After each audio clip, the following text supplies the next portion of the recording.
waktunya untuk UAS. Ya, jadi Ibu akan mendahului UAS karena materinya sudah habis. Ada satu keuntungan buat saudara jika UASnya Ibu percepat, karena di masa UAS, 1 hari saudara bisa berkurang belajarnya, ya, karena biasanya 1 hari kan jadwalnya 2 mata kuliah gitu ya.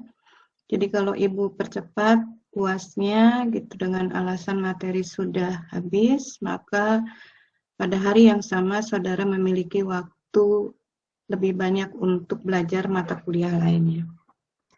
Itu ada pertanyaan dulu tentang apa yang Ibu sampaikan?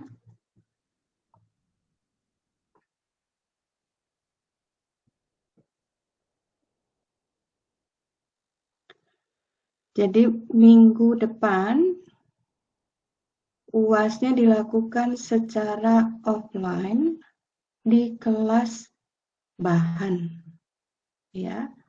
Jadi saudara datang ke area lab bahan, di situ nanti ada kelas. Jadi kita akan melakukan UASnya di situ.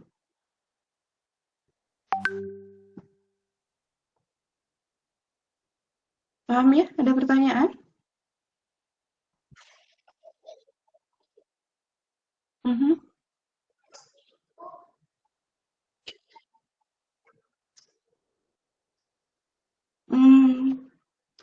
Tidak, karena kita offline, jadi bukan pilihan ganda ya, esai.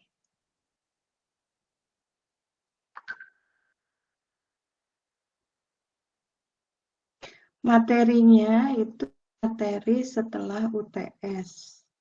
Jadi, silakan saudara catat, ada polimer, baja, kayu, keramik, dan terakhir itu komposit, apa yang akan kita pelajari hari ini. Sudah bisa dicatat?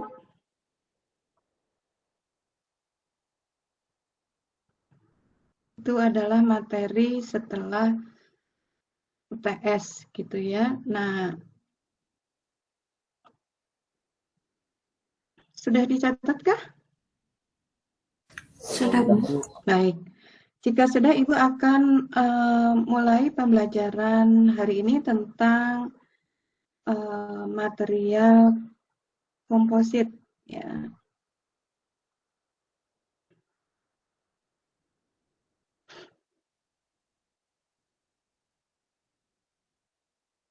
Materi hari ini bisa saudara unduh di e-learning tentunya.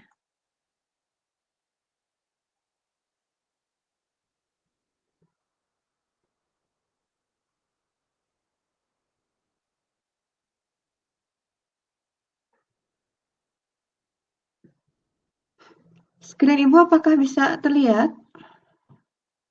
Bisa, Bu.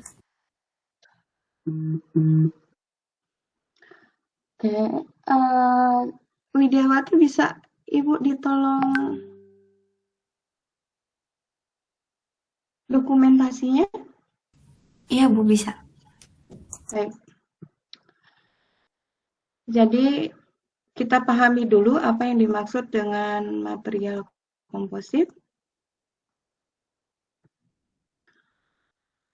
Kalau sebelumnya kita belajar pemahaman tentang masing-masing material, mulai dari beton, kemudian polimer, baja, kayu, kemudian keramik, maka sekarang yang dimaksud dengan komposit adalah rekayasa yang terdiri dari 2 atau lebih bahan di mana sifat masing-masing bahan berbeda satu sama lainnya.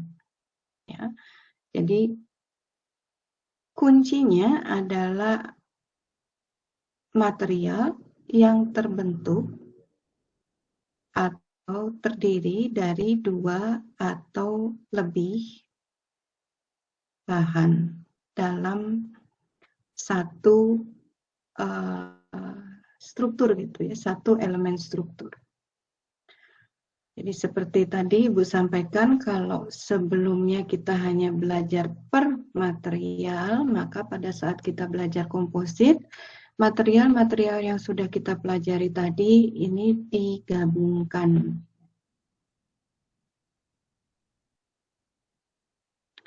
Tentunya di sini pada saat kita membuat material komposit itu dia harus memiliki karakter yang lebih baik dari material pembentuknya gitu. Jadi tidak ada manfaatnya dibuat material komposit jika kemudian karakter yang diperlukan itu tidak lebih baik dari masing-masing material pembentuknya.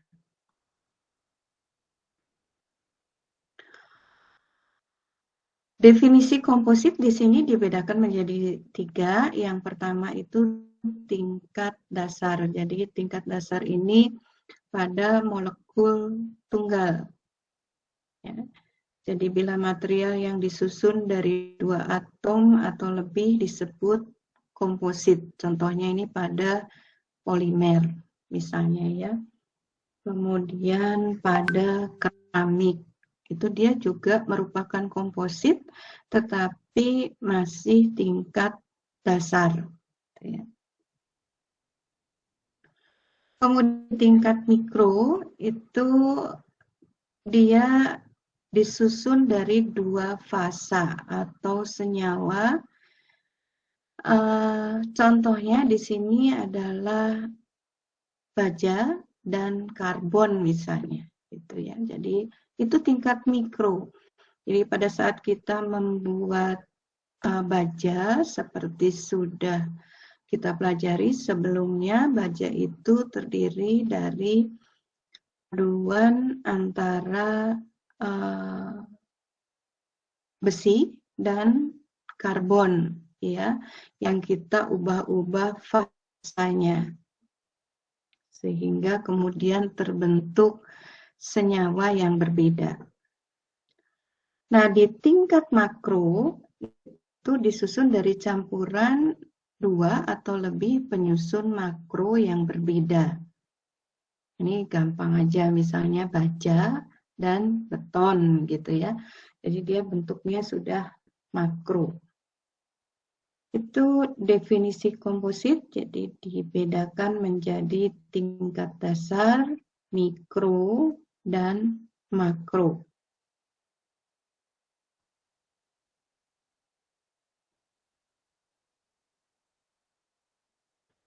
Ya, jadi tujuannya kenapa dibuat material komposit? Yang pertama di sini memperbaiki sifat mekanis atau sifat spesifik tertentu. Kemudian mempermudah desain yang sulit pada manufaktur. Yang ketiga, keleluasaan dalam bentuk yang dapat menghemat biaya. Berikutnya dia bisa juga lebih ringan, gitu ya. Jadi kalau kita lihat dari diagram yang ada di slide saudara bisa lihat yang diagram pertama yang di bagian tengah. Ini adalah area karakter. Kursor Ibu bisa dilihat? Bisa, Bu. Bisa, Bu. Ya, ini adalah area karakter baja. Ya. Kemudian berikutnya adalah area karakter beton. Di bawahnya di sini adalah area karakter kayu. Sedangkan polimer itu ada di paling bawah. Ini areanya jika dilihat dari kepadatan atau modulusnya terhadap kekuatannya. Ya. Nah, si komposit sendiri kalau saudara lihat di sini dia areanya tuh berada jauh dari sisi kekuatan, jauh atau lebih tinggi jika dibandingkan masing-masing area material. Jadi kalau di sini baja, komposit, di sini kayu, kemudian saudara lihat yang kompositnya itu sebelah kanan, kekuatannya berada di atas 100 nih ya, jadi dia lebih tinggi dibandingkan kekuatan masing-masing material. Dari sisi berat volumenya, nih kalau kita berharapnya membuat komposit tapi dia menjadi lebih ringan, maka di sini posisinya komposit itu ada di antara bata dan kayu. Kalau saudara lihat di sini, dia lebih berat, masih lebih berat, lebih besar berat volumenya dibandingkan kayu, tetapi lebih rendah jika dibandingkan bata. Ini pada umumnya seperti itu, ya. Nah, dari sisi bentuk di sini, kalau misalnya dikatakan mempermudah desain, di sini mempermudah desain, kemudian keluasaan dalam bentuk, saudara bisa bandingkan gambar di bagian kiri slide. Ya. Pada saat kita pakai satu jenis material, misalnya ini kata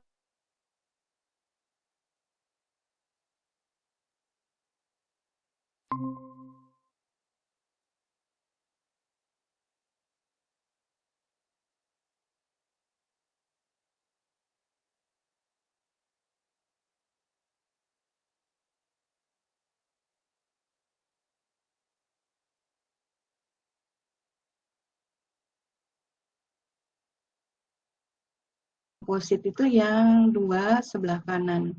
Jadi kalau saudara lihat bentuknya atau desainnya dia lebih lebih arsitektural gitu. Tetapi manufakturingnya lebih mudah karena dibuat dari material komposit. Ini gambarannya. Dan tentunya kalau dari sisi berat volume, gambar kiri 2 ini di bagian kiri dan bagian kanan ini tentu akan berbeda ya, karena materialnya berbeda. Itu gambarannya. Kenapa material komposit ini dibuat.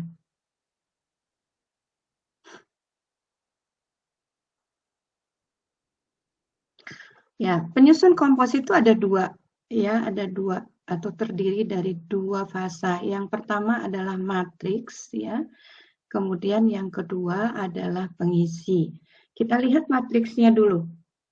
Jadi matriks di sini yang dimaksud dengan matriks adalah fasa dalam komposit yang mempunyai bagian atau fraksi volume terbesar atau dominan. Itu disebut matriks. Berarti fasa lainnya yang disebut pengisi atau penguat itu volumenya lebih sedikit ya, atau bagiannya lebih sedikit. Nah, matriks ini mempunyai fungsi yang pertama mentransfer tegangan ke pengisi. Serat dalam hal ini sebagai pengisi atau penguat. Kemudian kedua, dia membentuk ikatan koheren. Kemudian di sini melindungi pengisinya yang berbentuk serat, misalnya. Kemudian dia memisahkan pengisinya, dalam arti supaya pengisi tadi membentuk bagian atau mengisi bagian-bagian elemen secara rata atau terdistribusi merata. Itu kalau bahan penguatnya atau pengisinya adalah serat. Berikutnya melepas ikatan, ya, ikatan seratnya. Tentunya. Yang terakhir di sini dia berfungsi agar komposit yang terbentuk tetap stabil setelah proses manufaktur. Itu fungsi daripada matriks. Jadi sekali lagi matriks itu merupakan bagian terbesar dalam material komposit. Nah, kita lihat pengisi atau penguatnya di sini ya. Penguatnya bisa berupa filler atau fiber. Jadi dia tidak selalu berupa serat, bisa juga berbentuk filler. Nah, filler atau fiber di dalam komposit di sini berfungsi sebagai penahan beban utama pada komposit. Itu fungsinya. Jadi kalau kita lihat di sini di bagian bawah slide yang kanan, secara mikro itu material komposit tidak mengubah material pembentuknya, ya. Dalam tingkatan mana? Dalam tingkatan kristalin, tetapi secara keseluruhan material komposit itu berbeda dengan material pembentuknya. Jadi di dalam material komposit, material pembentuknya tidak akan berubah karakternya, ya. Hanya pada saat dia sudah dijadikan komposit, maka kemudian karakternya akan berbeda karena adanya ikatan antara filler atau fiber dengan matriks. Ya, jadi ini gambaran kasar saja kalau misalnya kita pakai fiber sebagai pengisi atau penguatnya. Jadi yang di tengah ini adalah fiber, sedangkan di bagian luar ini adalah matriksnya.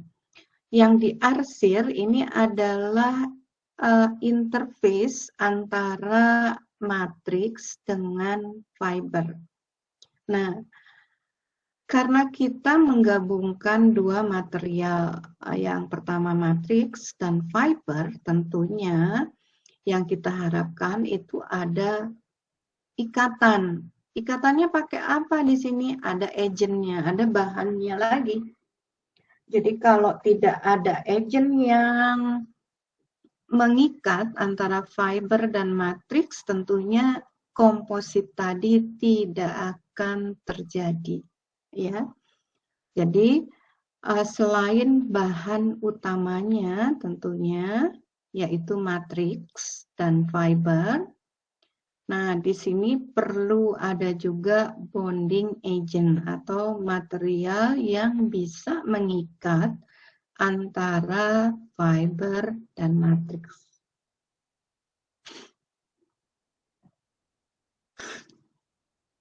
Di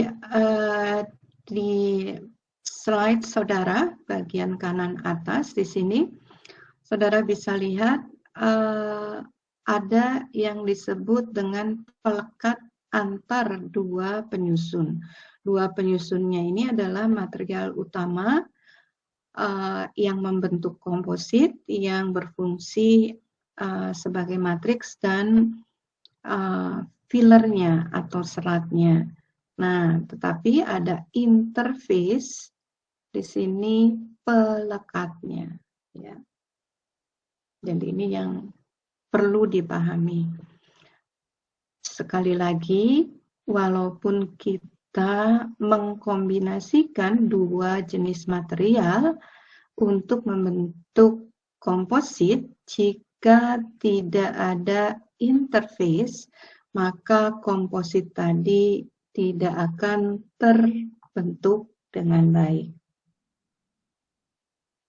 Itu penyusun komposit.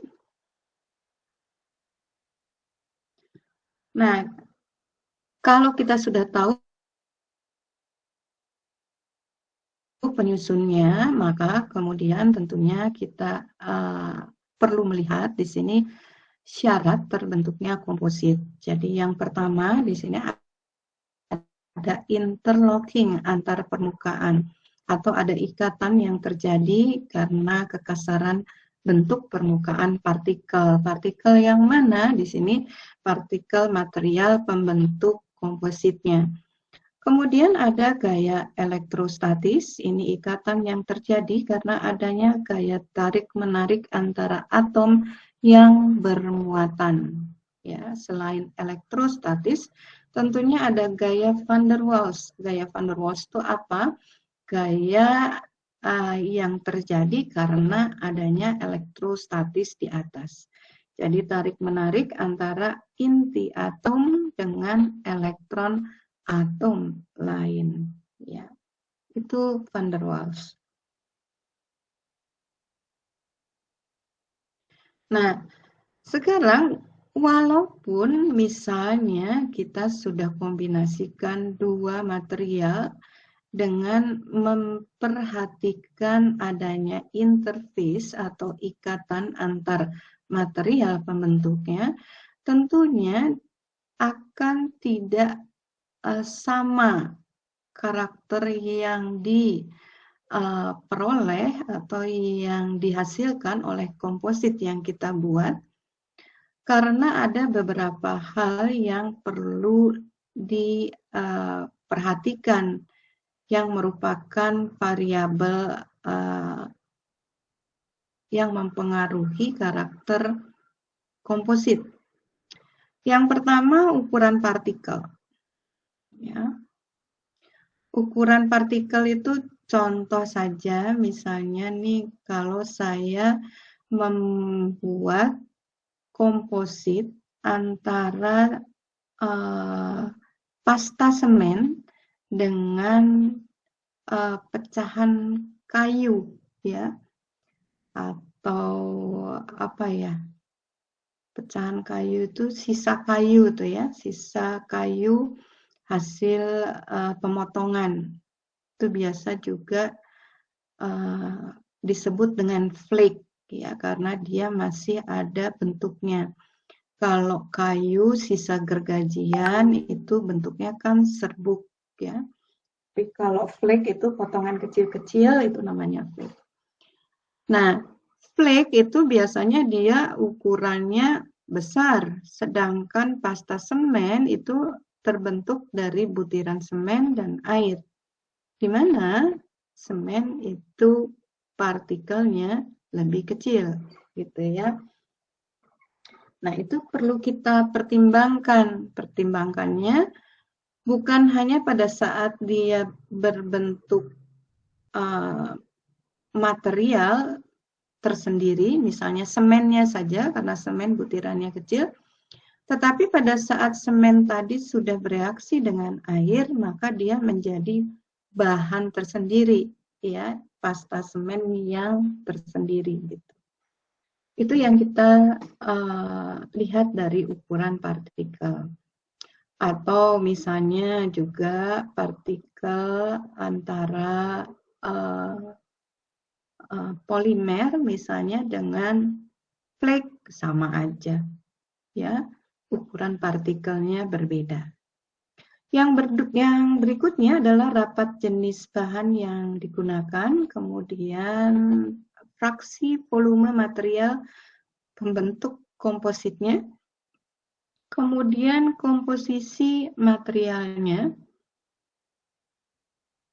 berikutnya bentuk partikelnya, setelah itu cara manufakturingnya. Cara manufakturingnya itu di sini ada kecepatan dan waktu pencampuran, kemudian penekanannya atau pemadatannya di sini, dan juga pemanasan jika memang dalam pembentukan komposit tadi diperlukan panas atau sintering, gitu ya. Jadi tidak selalu misalnya bahan pembentuknya sama, tetapi kalau penekanannya atau pemadatannya berbeda, kemudian tidak ada atau adanya pemanasan, itu akan mempengaruhi sifat dari komposit yang terbuat atau yang terbentuk. Sampai di sini ada pertanyaan?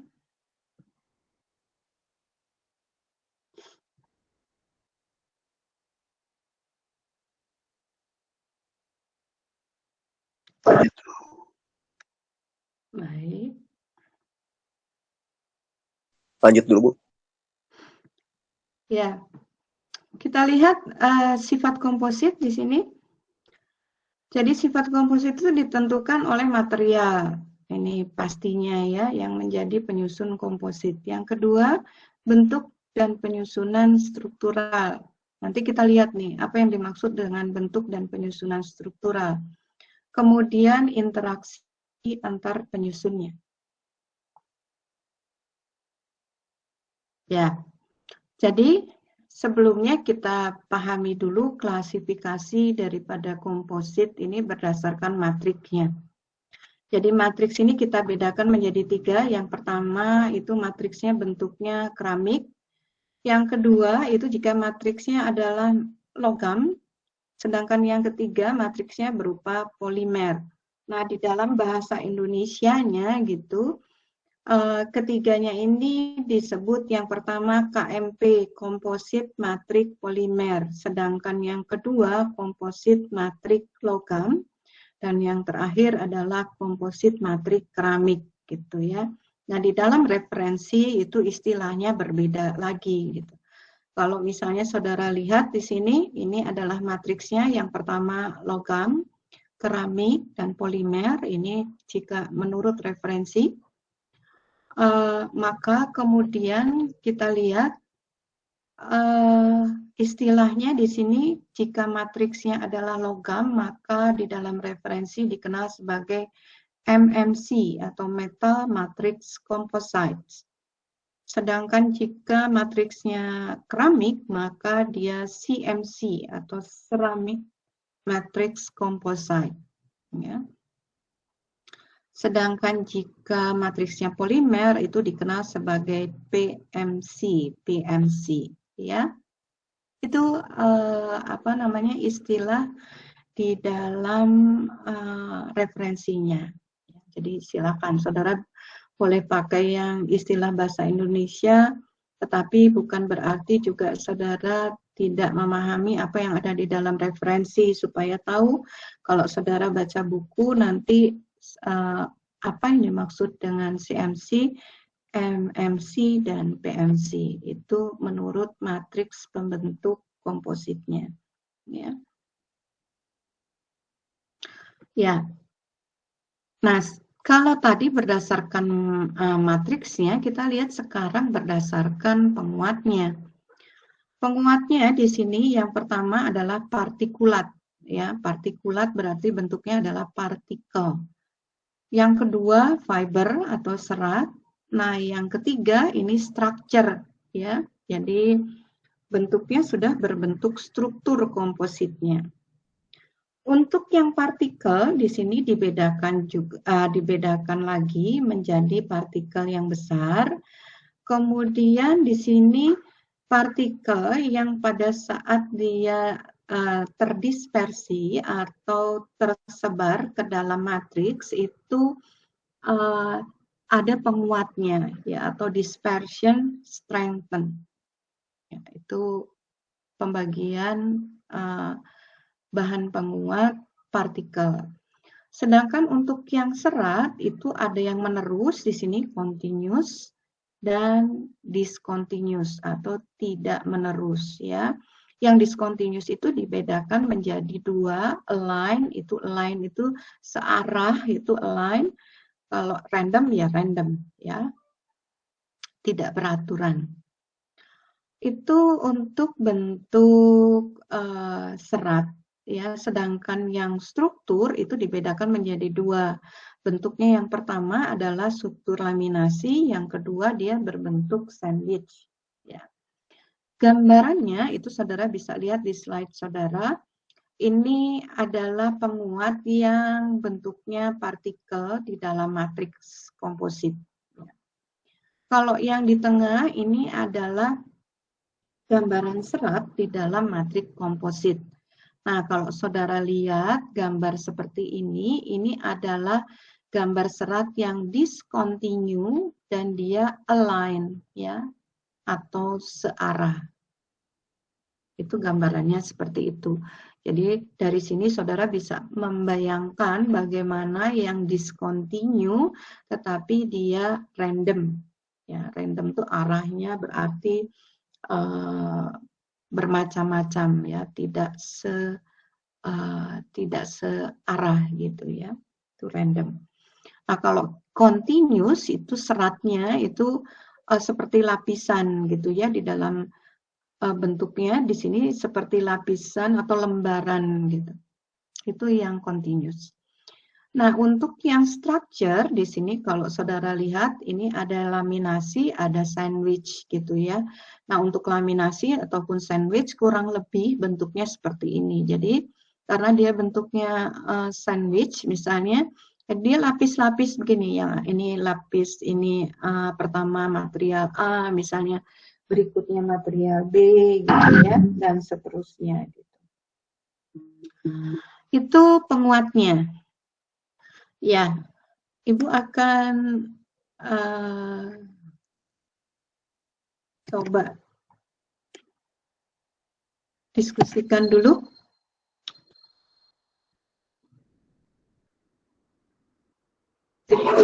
Bu mau nanya Ya. dulu. Mau nanya, Bu. Ya, silakan, Gian. Kalau dari 3 penguat yang tadi yang lebih sering digunakan yang mana ya, Bu? Dari apa? 3 penguat?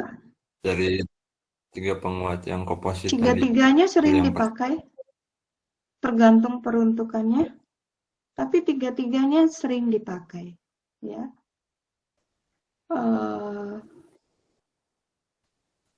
Itu, Gian. Baik, Ada Bu. lagi pertanyaan? Ibu, saya izin Ya, bertanya. silakan. Tadi kan kualitas dari pembentukannya tergantung hal-hal yang tadi. Itu berarti diproduksi secara massal atau custom gitu, Bu? Dan kalau kualitasnya berbeda berarti ya seperti itu. Ya. Pertanyaan yang bagus. Jadi Amira, di dunia konstruksi itu komposit bisa diproduksi secara massal ataupun secara lapangan, ya. Jadi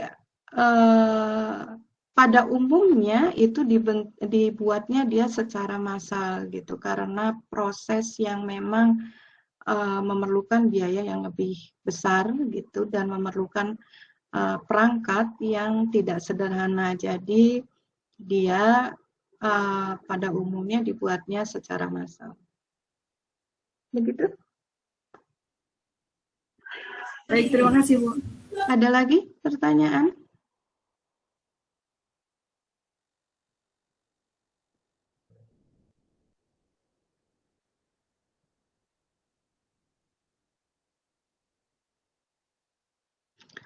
Oke, jika tidak ada, Ibu ingin bertanya ke apa ya? Latifah.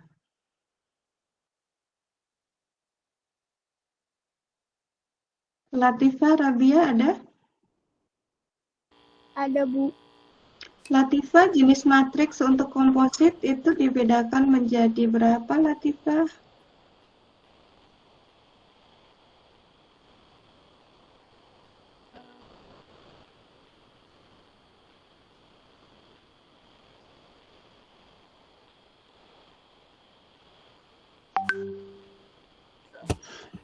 Jadi 3, Bu. Ya, apa aja?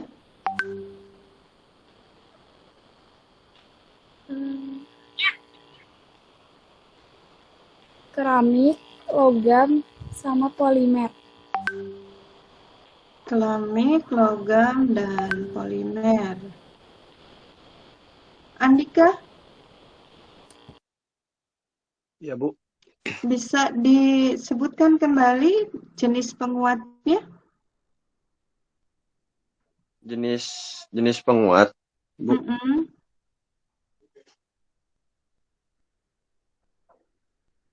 ada partikular, Mm-mm.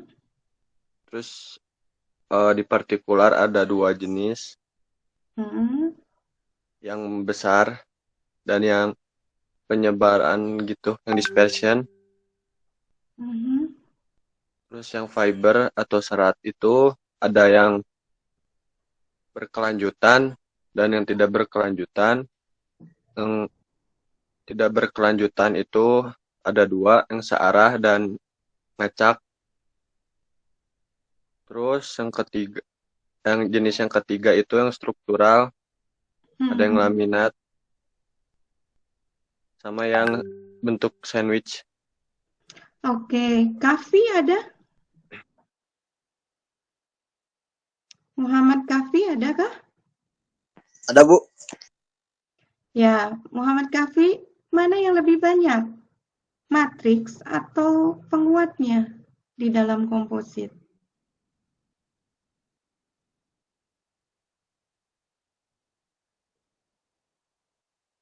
Penguat, Bu. Kalau Irgi, menurut Irgi, penguat atau matriksnya?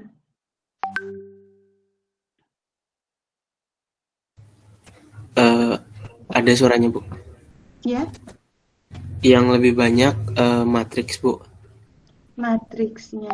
Ya, jadi tadi sudah kita pelajari bahwa matriks itu memiliki fraksi atau bagian yang lebih besar dibandingkan penguatnya, ya, di dalam komposit, ya. Ya, kita lihat berikutnya di sini bagaimana kemudian masing-masing penguat tadi pada komposit, ya.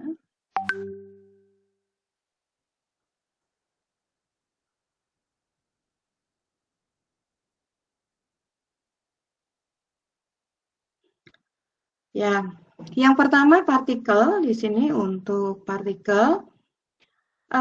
Kalau kita pakai partikel sebagai penguat dalam komposit, maka kekuatannya lebih seragam, ya, pada berbagai arah. Gitu.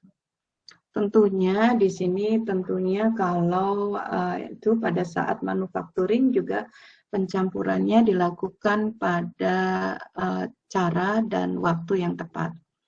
Kemudian di sini dapat digunakan untuk meningkatkan kekuatan material, artinya dia bisa lebih kuat dibandingkan material pembentuknya untuk komposit yang terbentuknya.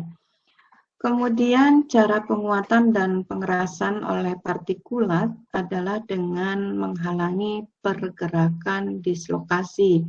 Dislokasi ini sebagian besar terjadi jika kemudian ada pemanasan di dalamnya, di dalam pembentukannya. Nah, proses produksi pada komposit yang disusun oleh penguat berbentuk partikel itu yang pertama di sini dibuat dulu serbuknya, ya, partikelnya. Kemudian dia dicampur, stir casting itu dicampur dulu. Setelah itu diinfiltrasi, berikutnya di spray, dan terakhir di sini in situ proses ini dalam pembentukannya atau pencetakannya, ya. Jadi untuk yang serbuk di sini diawali dari metalurgi serbuknya dulu. Jadi kita harus tahu dulu proses pembentukan atau metalurgi dari serbuknya. Itu yang partikulat atau partikel. Nah, jenisnya di sini partikel itu ada beberapa. Yang pertama di sini yang besar, ya, atau large partikel. Contohnya di sini adalah berinteraksi misalnya antara semen dengan pasir atau kerikil. Ya, jadi matriksnya siapa? Semen dan air tentunya ya. Itu matriksnya. Pengisinya adalah pasir dan kerikil. Itu untuk matriks semen contohnya. Nah, yang kedua itu partikel yang dia dispersion strengthen. Jadi kenapa dia dispersion strengthen perlu penguatan pada saat dispersinya? Karena partikulatnya sangat kecil gitu ya. Fraksinya jadi kurang dari 3% sehingga harus ada strengtheningnya gitu ya, ada penguatnya supaya dia bisa berinteraksi dengan baik dengan material lainnya. Nah, kemudian selain fraksinya yang lebih kecil, ukurannya pun lebih kecil, yaitu dia sekitar 10 sampai 250 nanometer ya. Itu dispersion. Nah, tadi sudah Ibu contohkan misalnya yang bentuknya flake di sini. Flake ini bentuknya seperti ini ya, ini flake. Jadi seperti apa ya, partikel pipih yang panjang itu flake biasanya. Berikutnya kita lihat untuk yang serat ya. Nah, saudara lihat yang gambarnya dulu di slide saudara di kanan bawah gitu ya. Jadi kalau dari posisinya di sini ada dibagi menjadi beberapa macam ya. Yang pertama di sini yang disebut dengan distribusinya. Jadi dilihat dari distribusinya. Kemudian konsentrasi, itu konsentrasi berarti berlaku untuk jumlah per area gitu ya, itu konsentrasi. Kalau distribusi itu posisi di setiap areanya itu distribusi. Nah, untuk orientasi adalah arahnya ya. Jadi kalau saudara lihat dulu yang pertama distribusi, bisa dilihat nggak maksudnya? Ini ada dua gambar. Kalau yang atas itu distribusinya di sini sejajar gini ya. Bisa juga dia saling silang. Ini distribusinya bisa dibuat seperti itu. Nah, kalau konsentrasi tadi berkaitan dengan fraksi atau banyaknya. Jadi perbedaannya yang atas yang bawah, kalau yang atas itu lebih sedikit dibandingkan yang bawah. Itu konsentrasi ya. Jumlah fraksinya. Sedangkan orientasi gambarnya perbedaannya yang atas dan yang bawah, ada yang mendatar, ada yang vertikal, itu orientasi. Kemudian untuk shape, bentuk seratnya itu kalau saudara lihat gambarnya yang atas dia penampangnya bulat, kalau yang bawah penampangnya persegi gitu. Itu bentuk dari seratnya, sedangkan ukuran tentunya mudah aja. Ukuran tentunya diameternya atau ukuran penampangnya ada yang kecil atau yang besar. Ini apa namanya, yang bagian kanan. Jadi ini parameter fiber yang kita bisa posisikan di dalam pembuatan komposit. Nah, tentunya kelima parameter ini kemudian akan mempengaruhi karakteristik komposit. Jika salah satu saja berbeda, misalnya konsentrasinya berbeda, tentunya karakternya juga akan berbeda. Apalagi parameternya kemudian yang berbeda lebih dari satu, ya tentu karakternya juga akan makin berbeda. Sebentar, Ibu rasanya harus mengisi berita acara dulu ya. Eh, Widiawati, sudah adakah? Udah Bu, udah dikirim. Ya, sebentar ya, Ibu buat berita acaranya dulu.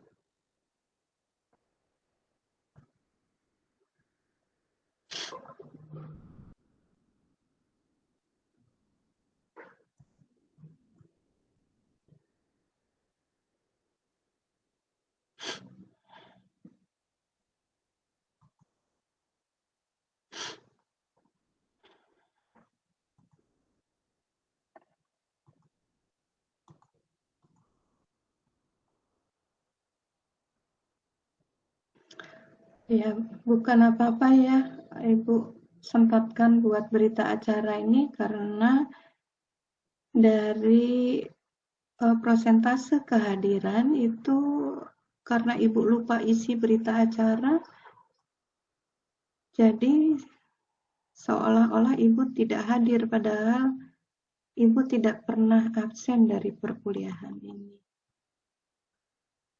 Tapi untungnya Ibu punya backup di e-learning gitu ya untuk buktinya.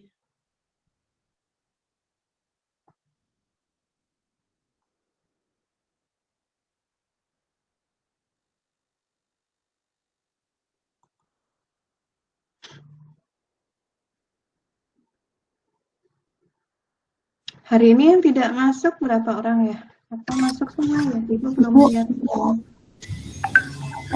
Rizky nggak masuk soalnya ada kepentingan mendesak katanya tadi pagi. Oke, tapi ada anunya ya, di suratnya.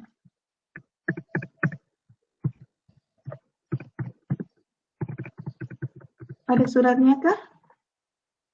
Belum Bu, soalnya baru bilang tadi buru-buru. Oke, nanti diingatkan ya. Ya Bu.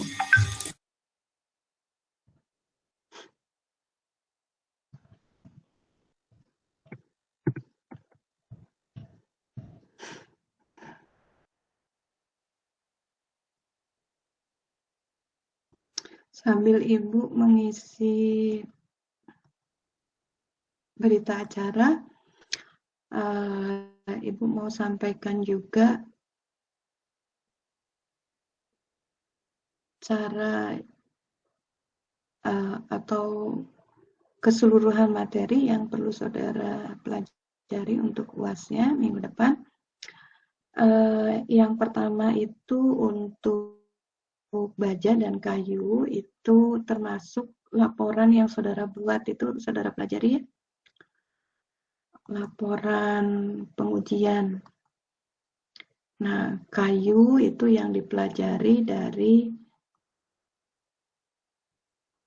apa yang sudah diperbaiki. Tadi pagi Ibu lihat sudah baru atau baru Ibu terima perbaikannya. Itu yang dipakai untuk apa namanya? Belajar juga untuk kayu selain PPT Ibu ya. Kemudian untuk keramik itu saudara pelajari dari mind map yang saudara buat minggu lalu.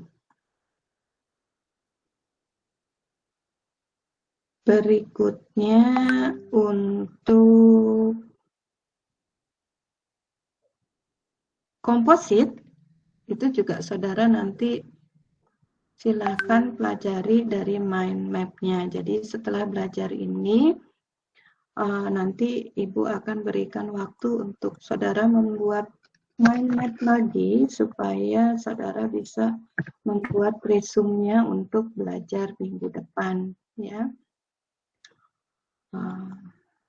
Itu saran dari Ibu untuk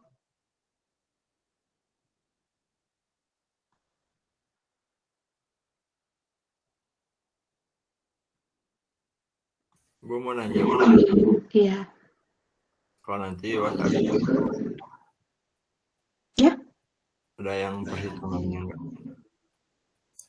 Ada, karena kan ada ini ya, pengujian kayu kan masuk ya. Jadi ada perhitungannya juga. Baik, Bu, terima kasih. Kayu ada, baja kan juga ada, ya kan, perhitungannya.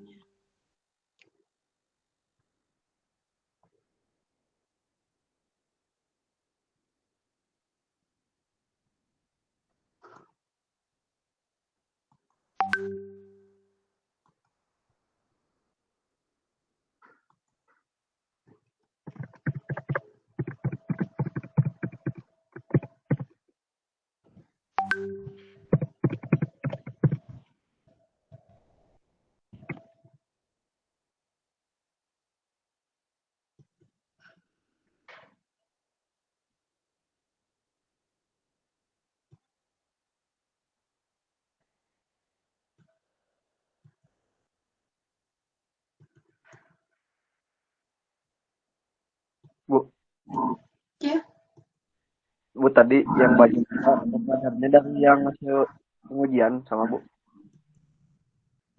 gimana? Yang baca mempelajarinya materinya dari ini apa? Hasil pengujian juga sama kayak kayu. Iya, sama. Itu dia, makanya banyak ya yang harus dipelajari. Jadi kalau misalnya Ibu lakukan di masa UAS, nanti saudara bingung karena satu hari belajarnya 2 mata kuliah. Nanti malah bingung saudara. Jadi Ibu ingin minggu depan aja supaya saudara lebih luang lagi belajarnya. Supaya nilainya lebih bagus ya. Amin. Oke, Ibu akan lanjutkan.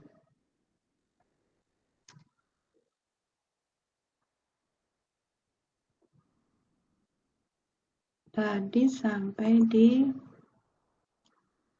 serat ya. Jadi seratnya tadi parameternya ada berapa ya? Nih, ada berapa? Ada 5. Pertama distribusi ya, kemudian kedua konsentrasi, ketiga orientasi, keempat bentuk, dan kelima ukuran. Jadi yang saudara lihat ini gambar atas bawah ini ya, untuk belajarnya ya. Supaya bisa memahaminya. Ya. Nah, kalau saudara lihat di sini fungsi dari serat itu dia sebagai penopang kekuatan gitu ya. Seperti halnya pada saat kita belajar polimer itu dia juga ada matriksnya, juga ada penguatnya gitu. Nah, itu artinya serat di situ ditambahkan supaya bahannya lebih kuat. Sama misalnya kita buat beton yang pakai serat juga ya gitu, entah seratnya itu dari polimer ataupun seratnya dari baja, tapi tujuannya tentunya di sini dia lebih kuat gitu ya. Jadi catatannya di sini misalnya di dalam penjelasan itu saudara bisa lihat serat harus memiliki tegangan tarik dan modulus elastisitas yang lebih tinggi daripada matriksnya gitu. Nah, kalau saudara pakai seratnya yang tegangan tarik dan modulus elastisitasnya lebih rendah, maka nanti fungsi pembuatan komposit tidak akan tercapai. Ya. Kalau bicara serat, serat tuh ada yang buatan, ada juga yang natural gitu. Natural tuh berasal dari alam ya, contohnya banyak sekali yang dipakai yang bisa dipakai gitu ya, yang dari alam. Nah, tetapi pada saat kita aplikasikan ke dalam komposit, ini yang harus diperhatikan ya, seratnya harus mempunyai tekanan tarik dan modulus elastisitas yang lebih tinggi. Gitu.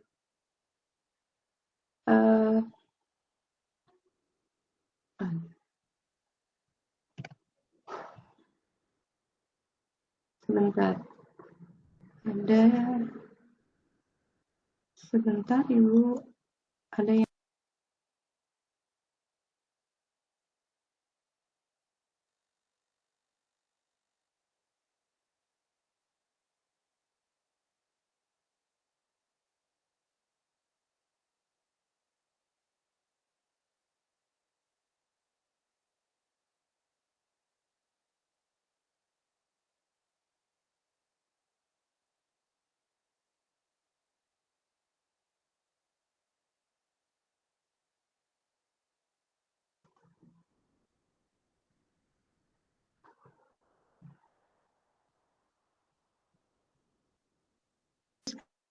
itu ada yang align, ada yang random gitu ya. Yang continuous itu bentuknya seperti apa? Nah, ini saudara lihat gambarnya nih yang di kanan bawah.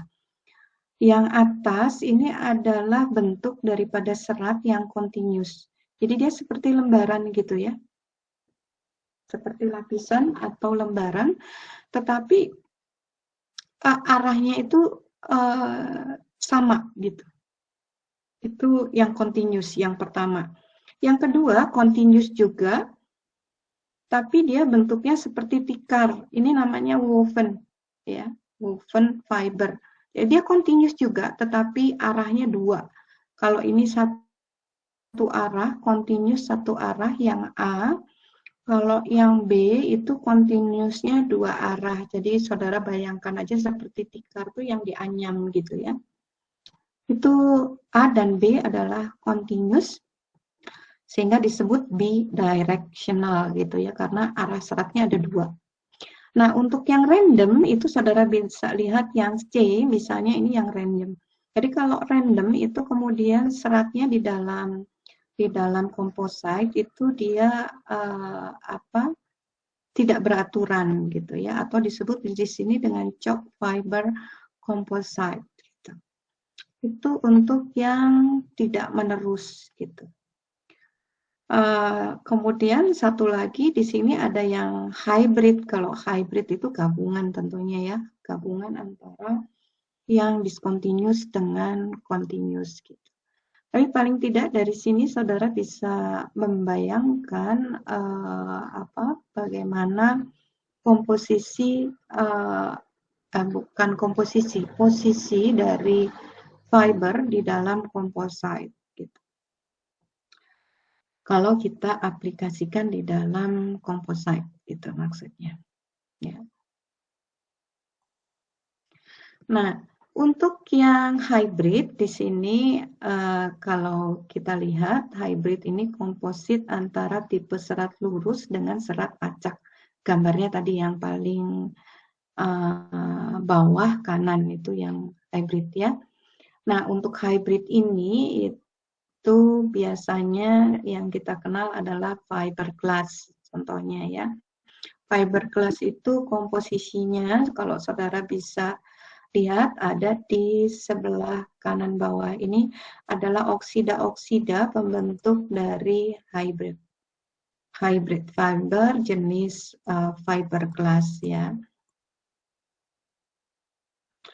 Nah, tetapi di sini kalau kemudian saudara lihat yang atas, di tabel yang atas, jenis seratnya itu dibagi menjadi beberapa macam gitu ya. Ini adalah bahan dasarnya yang berbeda ya dari seratnya gitu. Sehingga di sini ada karakter dari masing-masing serat tadi peruntukannya. Misalnya ada yang diperuntukkan untuk tahan terhadap korosi, ada yang misalnya dipakai untuk kekakuan tinggi, ada yang dimanfaatkan untuk modulus yang lebih tinggi misalnya gitu ya. Jadi tergantung dari mau dipakai apa nanti kompositnya gitu. Berikutnya ada fiber nylon ya. Jadi tadi fiberglass, yang kedua fiber nylon. Nah, fiber nylon ini dibuat dari polyamid dan dia biasanya lebih kuat tetapi lebih ringan dan dia tidak getas gitu ya. Contohnya misalnya Kevlar gitu ya. Kevlar ini saudara tahu peruntukannya untuk berbagai macam peruntukan gitu ya. Itu fiber nylon. Nah, ada juga fiber karbon, ya, termasuk juga hybrid di sini. Kalau fiber karbon, karena kita tahu karbon itu menyebabkan material menjadi getas, gitu, maka di sini walaupun dia kuat, ya, atau bahkan sangat kuat, gitu ya, tetapi dia getas, sehingga nilai peregangannya kurang. Ya. Karena dia getas, peregangannya berarti kurang gitu ya. Tetapi kalau fiberglass dia kekuatannya tinggi, tetapi dia masih kurang elastis gitu ya. Hanya dia relatif murah jika dibandingkan fiber karbon. Nah, untuk fiber grafit misalnya, ini dia lebih kaku ya dibandingkan karbon gitu, tapi dia kurang kuat jika dibandingkan karbon. Nah, kalau nylon atau aramid di sini dia tahan terhadap benturan, makanya biasanya suka dipakai baju apa ya? Rompi yang untuk anti peluru itu ya. Kenapa dia dipakai untuk itu? Misalnya Kevlar itu ya. Karena dia tahan terhadap benturan. Tetapi kekuatan tekannya lebih rendah dari karbon ya, dan ketahanan panasnya juga lebih rendah dari karbon. Itu hybrid fiber ya. Sekarang kalau dilihat dari yang struktural yang terakhir ya, tadi kan ada 3 partikel, kemudian ada yang fiber, ada yang struktural gitu. Nah, ini gambarannya seperti ini yang struktural itu. Yang pertama itu bisa yang berbentuk laminate ya. Jadi laminate itu gabungan dari 2 atau lebih lamina. Satu lembar komposit dengan arah serat tertentu membentuk elemen struktur secara integral ya. Jadi proses pembentukannya disebut lamina menjadi laminate. Dari lamina menjadi laminate, prosesnya laminate. Ya. Itu untuk fiber yang berbentuk laminate struktural.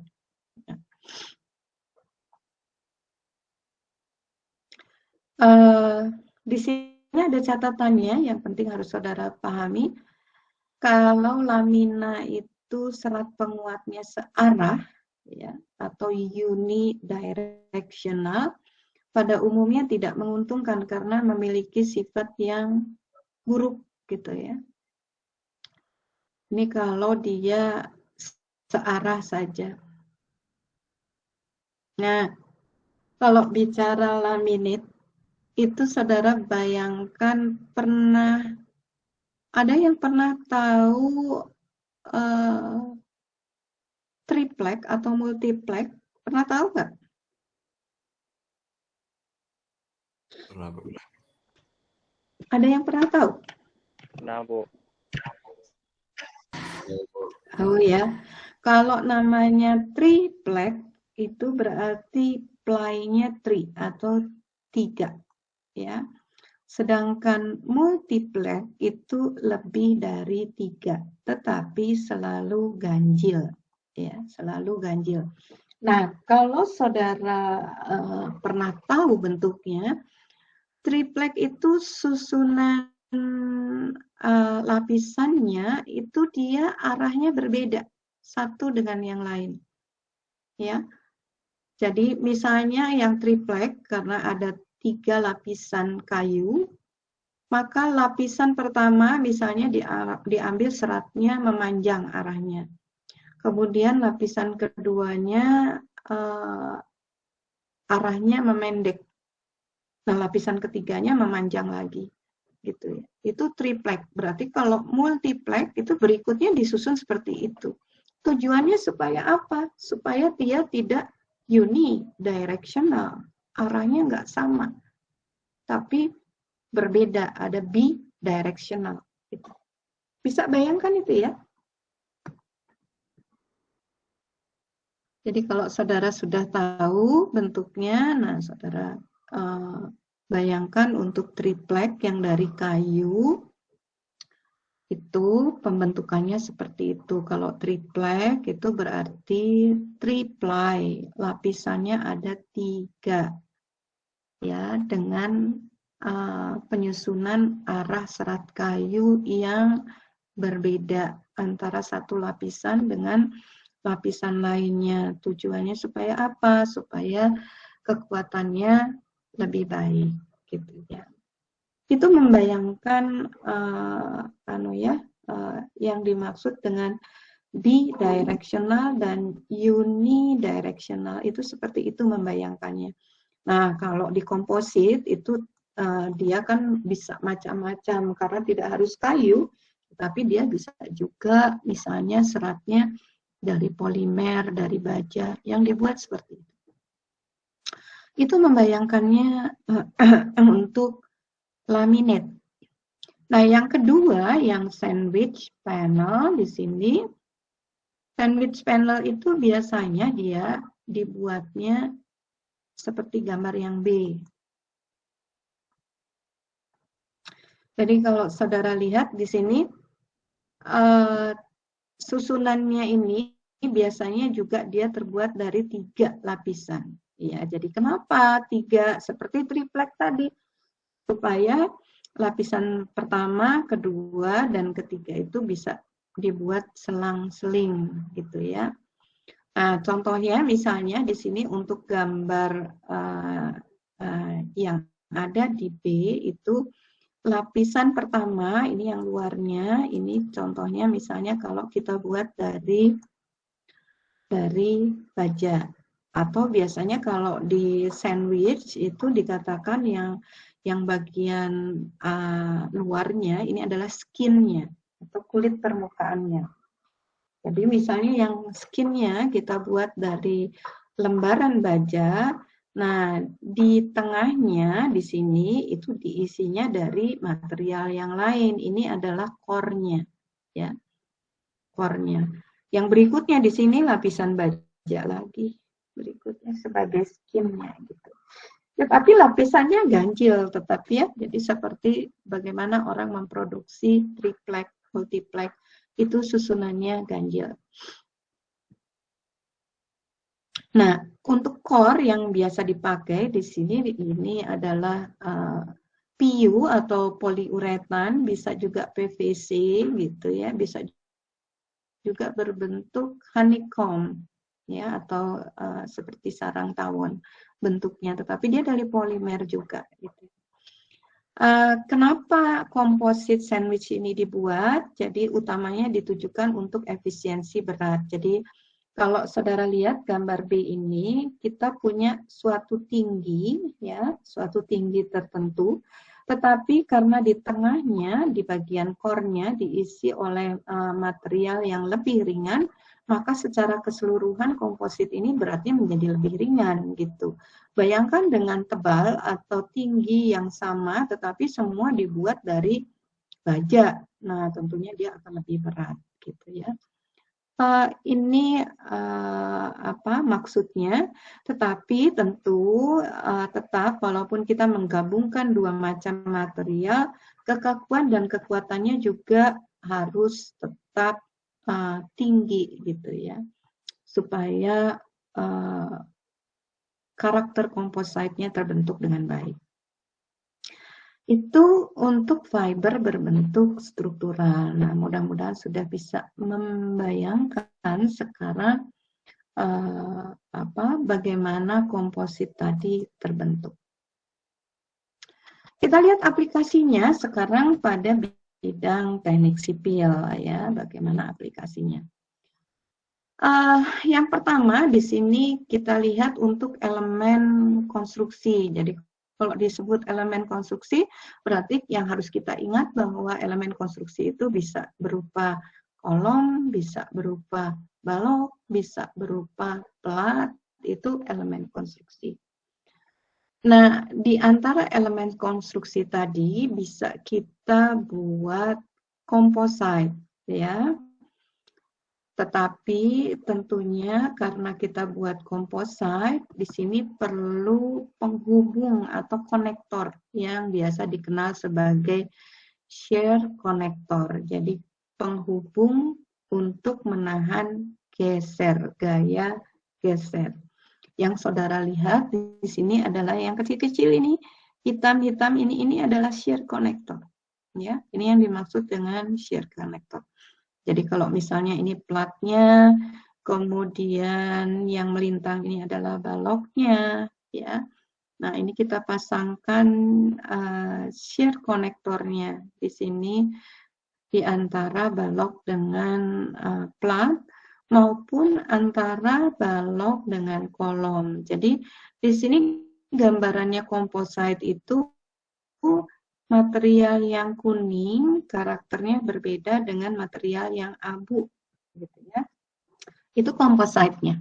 Ya, sehingga kita perlu penghubung atau penyambung untuk meneruskan gaya geser.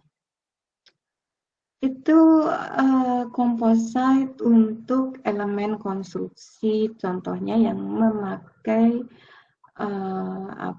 penghubung geser. Nah, apa yang dimaksud dengan plat komposit di sini? Jadi misalnya contohnya adalah plat beton bertulang. Jadi sebetulnya beton itu kan sudah punya karakter sendiri. Tulangan itu baja, punya karakter sendiri. Jadi kalau kita gabungkan beton bertulang itu sudah bisa disebut komposit, ya. Bentuk daripada plat komposit di dalam struktur itu bisa macam-macam gitu ya. Ada yang di sebelah kiri ini bentuknya, jadi yang hitam ini baja, merah ini adalah shear konektornya gitu ya. Kemudian yang abu ini beton yang dicor di atas dek yang putih. Deknya ini bisa dibuat dari aluminium ya.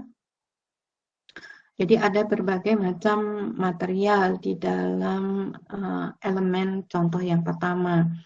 Nah, yang kedua ini dia sebagian prefabrikasi.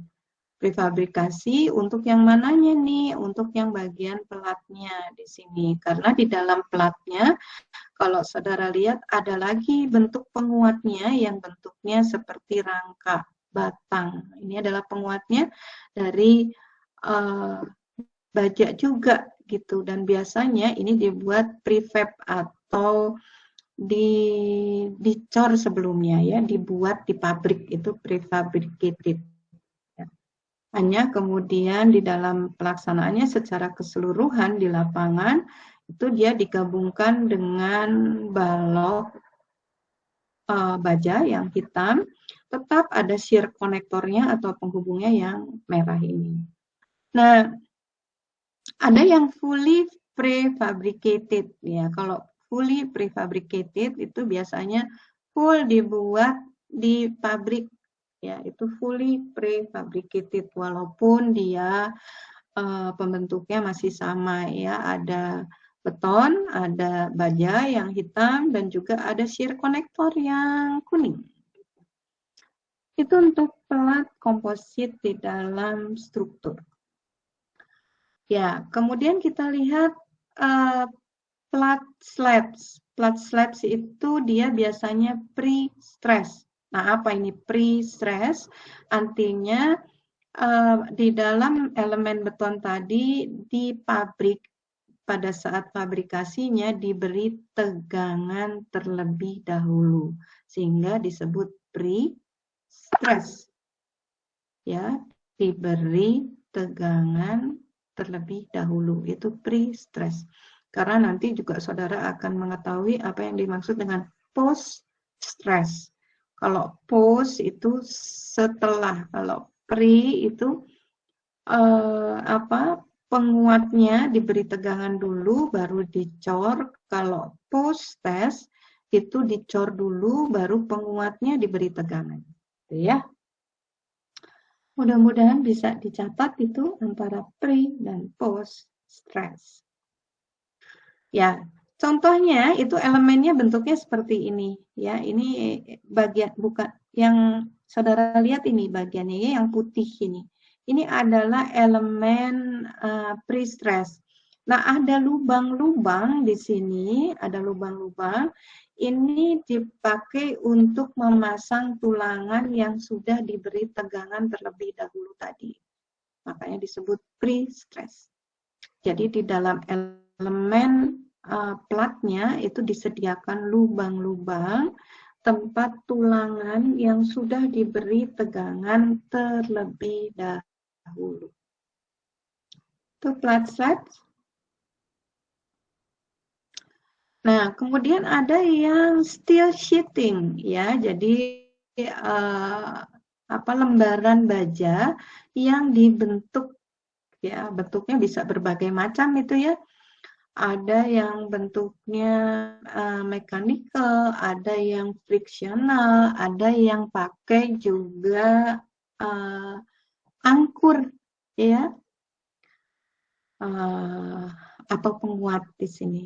Jadi dia ini bentuknya pelat gitu ya, baja, tetapi dibuat bentuknya bermacam-macam. Nah, ini biasanya dikenal di lapangan itu dengan metal deck. Ya, metal deck ini yang dipasang kalau kita mau mengkombinasikan dengan beton untuk mempersingkat waktu pelaksanaan.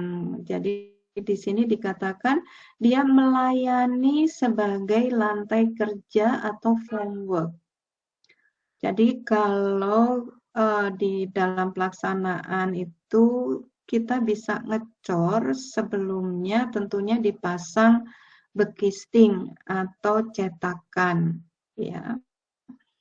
Dan memasang cetakan atau bekisting itu perlu waktu tersendiri. Tetapi kalau kita pakai profile steel sheeting ini, kita tinggal pasangkan aja steel sheetingnya, kemudian kita cor di atasnya. Jadi waktu pelaksanaannya bisa lebih singkat, ya. Dan foam steel deck ini ditinggalkan, jadi dia tidak dilepas setelah beton mengeras. Kalau bekisting setelah beton mengeras dia dilepas. Ya. Tetapi tentu catatannya ada perbedaan biaya antara yang memakai bekisting dengan yang memakai profile steel sheeting.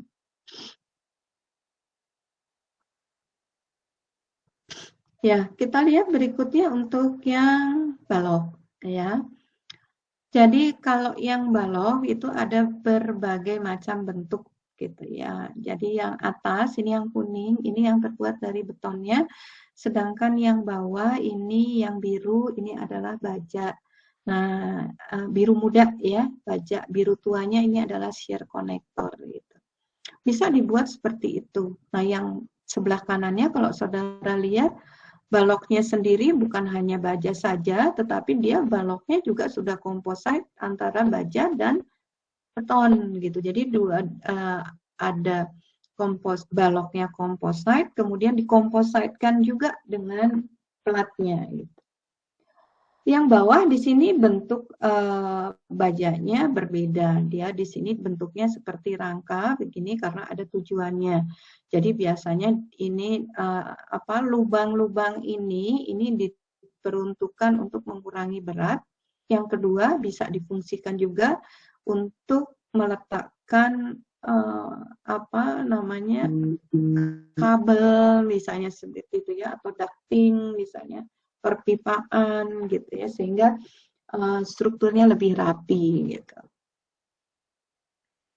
Itu contoh balok yang dibuat composite. Nah, kita lihat sekarang tipe shear connectornya ya. Penguatnya di sini tipenya tuh macam-macam. Tidak harus stud seperti ini ya. Tetapi dia ada yang bentuknya seperti ini, siku gitu ya. Ada siku juga, tetapi dia lebih diagonal gitu. Tapi fungsinya tetap sama, shear connector.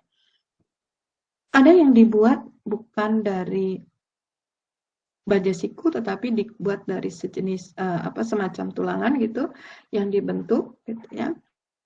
Ada juga yang bentuknya seperti ini, ya. Atau yang seperti ini. Ini shear connector yang ada di konstruksi gitu ya, yang dipakai untuk menghubungkan antara dua macam material atau lebih untuk composite di dalam elemen struktur. Nah, untuk kolom sendiri kalau kita lihat di sini macamnya juga beda-beda gitu ya. Yang ini dia hanya beton, kemudian ini bisa tabung bentuk bajanya ya, tentunya di dalamnya tetap ada tulangan. Nah, kalau yang kedua ini tabung dan kemudian juga ada bajanya, ada betonnya. Tabungnya dari baja ya, tetap ya. Kemudian yang ketiga ini tabung juga baja, kemudian ada profil baja yang dibentuk seperti ini, diisi beton gitu ya. Jadi ini macam-macam dari bentuk kolom gitu ya. Saudara bisa lihat bentuk lainnya di sini yang bisa kita buat untuk composite column ya.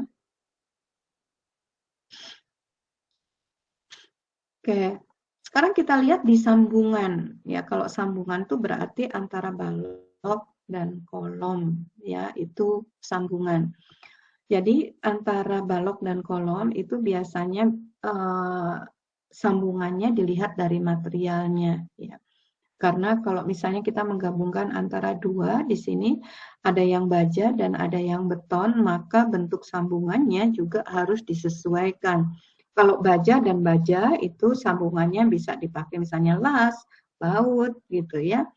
Tetapi kalau baja dan beton maka sambungannya juga berbeda gitu. Jadi kalau kita lihat ini dari posisi atas seperti ini sambungannya yang dibuat adalah seperti ini. Jadi kurang lebih bentuknya seperti shear connector, tetapi dia lebih mengikuti dimensi dari balok dan kolomnya gitu ya. Jadi kalau saudara lihat di sini tetap sebagai shear transfer, meneruskan gaya geser di sambungan atau join ya, join atau sambungan antara mana? Beam, balok, dan kolom. Ya, ini contoh saja dari struktur komposit. Nanti saudara bisa baca sendiri tentang Millennium Tower yang ada di Vienna, Austria. Dia adalah struktur komposit. Nah, dari situ saudara bisa melihat bagaimana kemudian kita bisa menghemat waktu jika bahannya dibuat dari komposit atau strukturnya merupakan struktur komposit ya. Silakan nanti saudara googling, tetapi ibu berikan saja nama dari strukturnya gitu. Jadi kalau saudara lihat di sini kompositnya secara denah itu ada slim floor beams yang hitam ini, balok yang tipis ya, yang kemudian dikompositkan dengan kolom yang hijau. Nih, ya. Untuk apa? Untuk membentuk ini yang lingkaran ini, untuk yang membentuk lingkaran ini, ya. Supaya jadi composite frame. Jadi rangkanya kemudian menjadi composite. Gitu. Itu nanti silahkan dibaca sendiri bagaimana kemudian ya kelebihan yang mereka dapat gitu ya. Jadi contohnya di sini kelebihannya itu dia bisa dibangun dalam waktu 8 bulan gitu ya. 8 bulan itu bagaimana? Jadi di dalam 1 minggu itu bisa membangun 2 sampai 2,5 lantai sehingga dia bisa dibuat lebih cepat gitu. Itu gambarannya aja, tapi detailnya silahkan nanti saudara baca sendiri, cari kata kuncinya Millennium Tower. Berikutnya ada Citibank di Jerman, ini di Duisburg. Dia juga dibuat secara komposit ya. Nah, ini lantainya hanya 15 dengan ketinggian 72 meter secara keseluruhan gitu ya. Berikutnya di sini ada tempat parkir nih, tetap di Austria, ini di Innsbruck ya. Ini juga bisa saudara lihat secara detailnya nanti secara googling ya. Tapi dia dibuat juga secara komposit. Ada pertanyaan sampai di sini?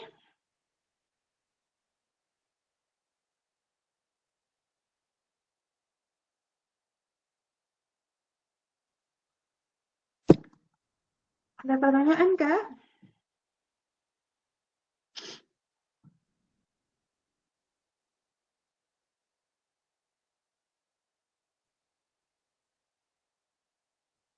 Tidak ada?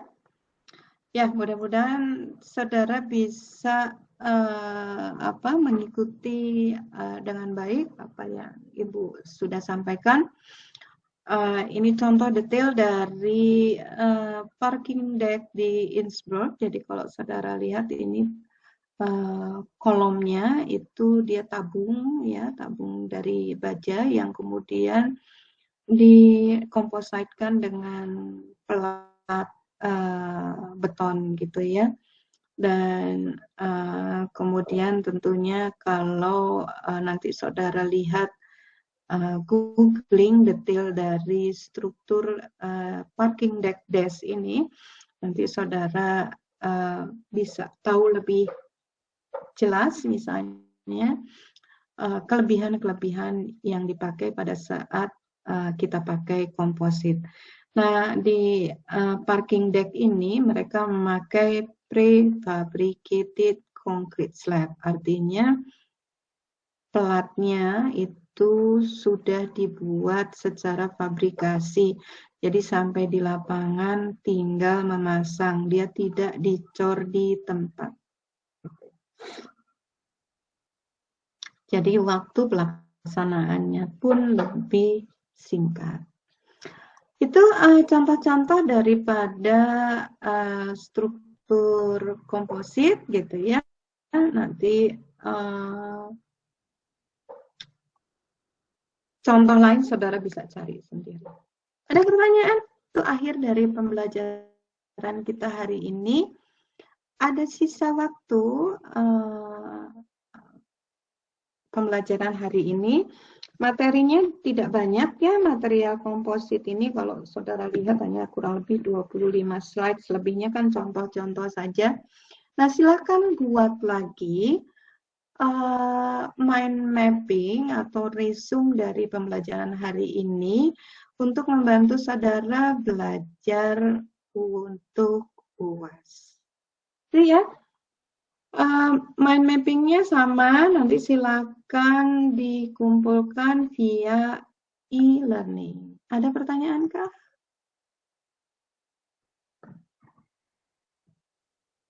Bu, pinjam. Ya, silakan. Satu slide juga, Bu. Ya, satu slide juga sama seperti minggu lalu. Baik. Satu slide dengan ukuran A2. Ya. Baik, Bu.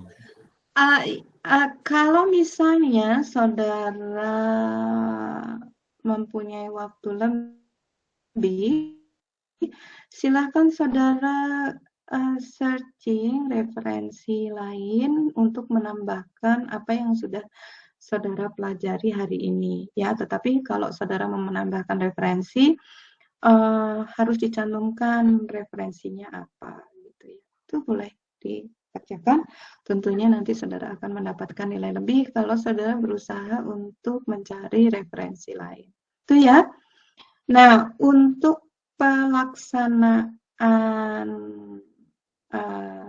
UAS minggu depan gitu ya, supaya Ibu tidak ribet di pembuatan berita acara pertama, karena Ibu harus submit jam 7.50 untuk berita acara pembelajaran pertama, maka pelaksanaannya akan kita mulai jam 8.30. Sepakat ya? Jadi silahkan datang sebelumnya jam 8. Kemudian saudara masuk kelas bahan. Ya, bukan di lab ya, di kelas dekat lab bahan. Nanti tanya aja di situ ke Bu Refli, kelasnya yang mana, dekat pintu itu ada kelas ya. Jadi silakan mempersiapkan diri di kelas itu namun UASnya akan Ibu mulai jam 8.30 sehingga Ibu ada waktu untuk membuat berita acara sesi pertamanya. Ada pertanyaan?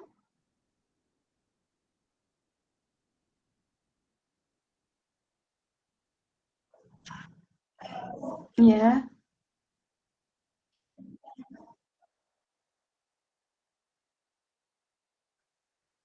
Oh, tidak. Jadi kalau offline itu semua sudah disediakan dari jurusan, ya. Saudara hanya tinggal bawa alat tulis dan tentunya perangkat untuk menghitung jika diperlukan, ya. Tetapi saudara tidak boleh pakai HP untuk menghitung, ya. Karena nanti HP maupun tas itu harus diletakkan di depan kelas. Yang ada di atas meja hanya alat tulis saja dan kalkulator. Tapi bukan HP kalkulatornya. Paham ya? Ya, jadi semua sudah disediakan, nanti soalnya sudah Ibu copy, kemudian kertas folionya ada dari jurusan, gitu ya. Jadi saudara tinggal mencari tempat di kelas, ya. Nanti kita mulai jam 8.30. Widyawati? Iya, Bu. Ini di kelas sekarang ada 28 orang, ya. Nah, tolong nanti disampaikan ke mereka yang tidak hadir hari ini bahwa minggu depan itu kita isi dengan UAS, ya. Dan informasi tadi tolong disampaikan. Gitu ya, Widyawati? Iya, Bu. Baik, masih ada pertanyaan?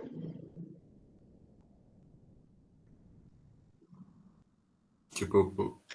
Jika nanti saudara masih ada pertanyaan sebelum kita UAS minggu depan, silakan sampaikan di WA kelas, ya. WA kelas, bukan WA masing-masing. Gitu ya?